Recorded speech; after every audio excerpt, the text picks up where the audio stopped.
হেই everyone, তোমরা সবাই কেমন আছো? আশা করি অনেক ভালো আছো। চলে আসলাম আজকে ডে 3 ভিডিও নিয়ে। আর আমার গলার ভয়েসটা সত্যি একদম বসে গেছে শরীর খারাপের জন্য। তো তোমাদের সাথে আজকে অনেক কিছু শেয়ার করব। সত্যি বলতে আমার মনের অবস্থা সত্যি বলতে একদম ভালো নেই। আমার ভিডিও বানানোর ইচ্ছেও একদম নেই, কেন জানি না। সব কিছু থেকে ছেড়ে অনেক দূরে চলে যেতে মনে হচ্ছে।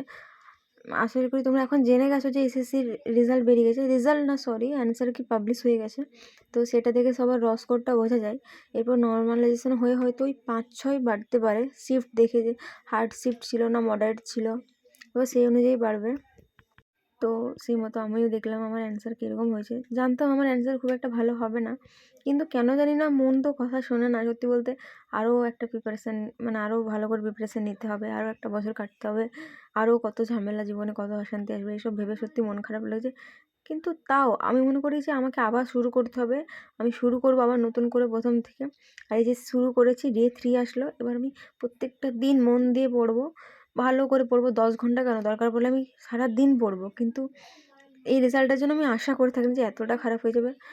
তো তোমাদেরকে বলি দিই আমার রেজাল্ট কত হয়েছে। 84 হয়েছে আমার র স্কোর। অনেকগুলো নেগেটিভ মার্কিং চলে গেছে, জানো তো। ওখানে আমার সত্যি অনেক বড় ভুল হয়েছে, আমার নেগেটিভ মার্কিং অনেক চলে গেছে, ওই জন্য আমার স্কোর দাঁড়ায় 84। জানি এটাতে কোনো কিছু হবে না, কিন্তু কি করবো বলো, চেষ্টা করতে হবে। আর আমি নতুন করে আবার চেষ্টা করব। চেষ্টা করলে সব হয়ে যাবে, সব। আমি মনে করি চেষ্টা করলে সব হবে, সব। তাই আবার নতুন করে চেষ্টা শুরু করলাম, আবার সব কিছু পড়বো, প্রথম থেকে পড়বো। আগে কি পড়েছি আমি মনে করে রাখবো না, আমি আবার শুরু থেকে সব প্রথম থেকে পড়বো। আর একটু সাপোর্টের দরকার, যেটা আমি জীবনে একটু কমই পাই। সত্যি বলতে সাপোর্ট করার মতো আমার পাশে কেউ নেই। হ্যাঁ, দুজন আছে যারা আমাকে সত্যি অনেক সাপোর্ট করে, তাদেরকে অনেক অনেক থ্যাংক ইউ। তারা যদি না থাকতো হয়তো আমি কি বলবো, কিছু বলার নেই।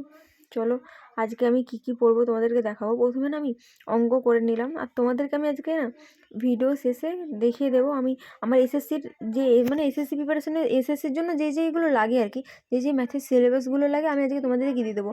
আর আশা করি এই সিলেবাসের মধ্যে পড়লে না তোমাকে আর অন্য কিচ্ছু পড়ার দরকার নেই। এই সিলেবাসে যদি তুমি অঙ্ক করো, এর বাইরে তোমার কোনো চ্যাপ্টার থেকে অঙ্ক আসবে না, আমি গ্যারেন্টি দিচ্ছি। আমি দিয়ে দেখলাম এসএসসি, আর আমি প্রত্যেকবার এক্সাম দেওয়ার পর প্রত্যেকটা এসএসসির প্রত্যেক সালের এসএসসির কোশ্চেন পেপার নিয়ে আমি দেখলাম যে অ্যানালিসিস করেছে না, এগুলোর থেকেই আসে, এর বাইরে কিছু আসে না। হয়তো আমার নিজের অনেকটা ঘাটতি ছিল, যার জন্য হয়তো আমার রেজাল্ট খুব একটা ভালো হয়নি। তো তোমাদেরকে আমি দেখাবো আজকে লাস্টে। তো এই যে আমি আজকে কী পড়েছি তার লিস্টও করে নিয়েছি আমি। আর মৌলিক কর্তব্য নোটস আমি পুরো ফুল কমপ্লিট হয়নি, হাফ হয়েছে, এখনও বাকি আছে। আমি সব কোশ্চেন করে নিতে চাই, যেমন ওর বাইরে যেমন কোনো কোশ্চেনই না থাকে।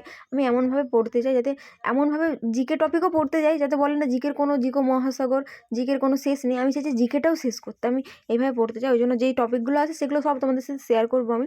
তো আজকে তোমাদেরকে আমি দেখিয়ে দেবো যে এসএসসির যে সিলেবাসে ম্যাথ থাকে, ওই সব ম্যাথগুলো আমি তোমাদেরকে দিয়ে দিচ্ছি।